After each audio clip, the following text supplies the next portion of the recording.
Final की तैयारी के लिए इस चैप्टर से ये लास्ट क्वेश्चन है, क्वेश्चन नंबर 5। उद्देश्य प्रस्ताव से आप क्या समझते हो तथा इसके मुख्य बिंदु बताइए। फाइनल की तैयारी के लिए चैनल को सब्सक्राइब करें, और अगर आप लोगों को आंसर अच्छे लग रहे हैं और आपको ये वीडियो काम में आ रही है तो प्लीज़ लाइक और शेयर जरूर करें। अगली आवाज़ आंसर के साथ सेंटर की। कह रहा है कि 9 दिसंबर 1946 को 9 दिसंबर 1946 क्या अनीता इस समय तक हमारा भारत आज़ाद हुआ था? नहीं। अबे तेरा नाम अनीता है?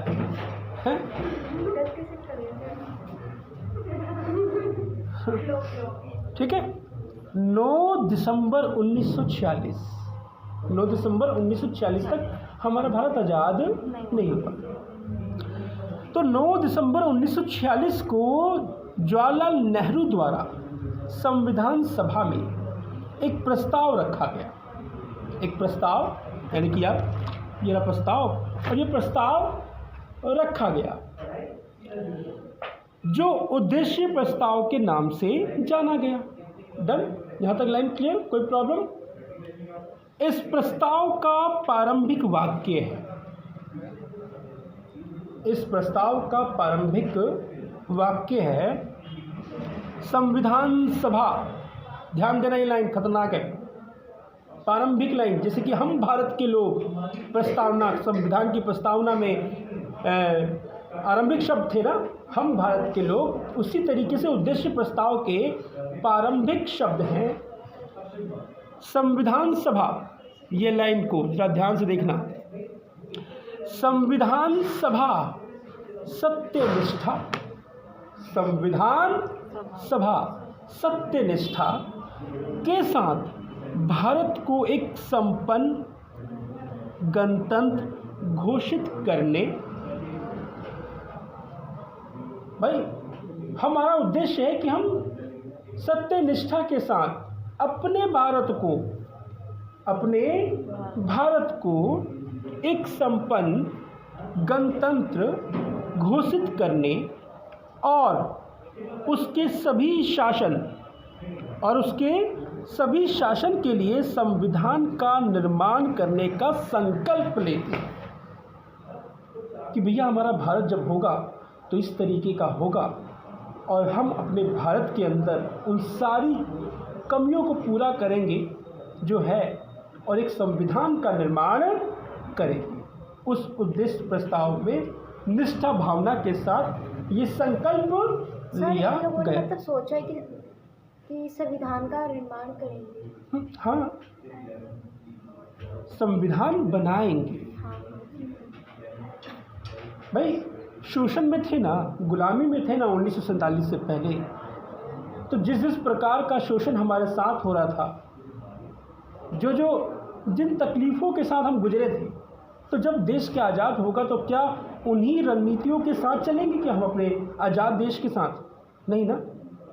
उन सारी कमियों को दूर कर हम अपने भारत का एक सत्यनिष्ठा के साथ संविधान का निर्माण करेंगे। स्वप्न है, अगर देखा जाए, मैं उद्देश्य प्रस्ताव को क्या बोल रहा हूँ? स्वप्न, कि भैया हाँ ये काम हमें करना है। आगे की लाइन कह रहा है कि संविधान की प्रस्तावना को लिखने में इसी उद्देश्य प्रस्ताव को आधार बनाया गया कि जो भी काम होगा सत्यनिष्ठा के साथ करेंगे। तो वो क्या क्या उद्देश्य थे अपने भारत के लिए कि जब भारत आज़ाद हो जाएगा तो हम ऐसे ऐसे काम करेंगे। तो नीचे पॉइंट्स दिए हुए हैं, ध्यान देना, ठीक है। ये 5 पॉइंट। पहला पॉइंट कहता है भारत एक स्वतंत्र, प्रभुत्व संपन्न गणतंत्र होगा। ये सारी चीज़ें हम अपने भारत के अंदर अपनाएंगे। दूसरा पॉइंट, अभी पॉइंट समझ में आ रहा होगा आप लोगों को। सेकंड पॉइंट, भारत संघ के प्रदेशों की स्थिति स्वतंत्र होगी। भारत में जो प्रदेश होंगे उनकी स्थिति क्या होगी? स्वतंत्र होगी। तीसरा, भारत की सारी शक्तियों का स्रोत भारत के लोग होंगे। लोकतांत्रिक देश है ना, भारत के लोग होंगे। भाई हम ही तो चुनते हैं, मोदी जी को चुना हुआ है किसने? हमने। शासन हम पे कर रहे हैं, हमने चुना है तभी तो कर रहे हैं। तो अगर उनकी शक्ति का आधार हम ही तो हैं। ठीक। चौथा पॉइंट, भारत के सभी नागरिकों को न्याय, तुम्हें मिला हुआ न्याय नहीं था, अन्याय कह रहा हूँ न्याय, ठीक है, समानता, स्वतंत्रता, कोई भी व्यवसाय अपनाने, संघ बनाने की स्वतंत्रता होगी। क्या ये सारी चीज़ें आज़ादी से पहले थी हमारे पास? नहीं थे ना। उद्देश्य प्रस्ताव में इन सब चीज़ों के बारे में चर्चा हुई कि इस तरीके का हम करेंगे। ठीक है। पांचवा, अल्पसंख्यकों, पिछड़े जनजातियों, क्षेत्रों से के शोषित दलित वर्गों तथा अन्य पिछड़ी जातियों की सुरक्षा के उपाय किए जाए। और इन जातियों के साथ तो शोषण स्वतंत्रता से पहले बुरे तरीके से हुआ है। ये बात समझ सकते हो कि नहीं आप लोग? और करने वाले अंग्रेज तो थे ही थे, लेकिन हम भी जो उच्च जाति के लोग थे, उच्च जाति के लोग थे, हमने भी उनका शोषण किया है, भारतीय होने के नाते भी किया है। तो उन लोगों को आगे क्या मिले? आज़ाद होने के बाद उत्थान मिले, आरक्षण मिले, सफल, मतलब कि समाज के अंदर उनको उठाया जाए। तो ये था उद्देश्य प्रस्ताव।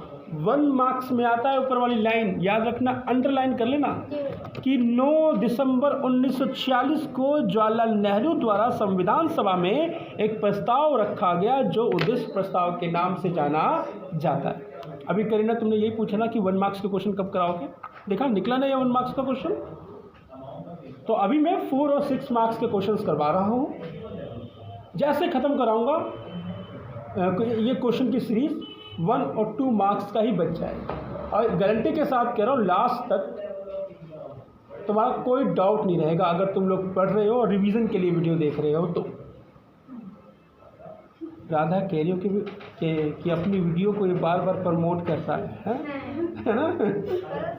चलो जी, तो इस चैप्टर के सिर्फ 5 क्वेश्चन।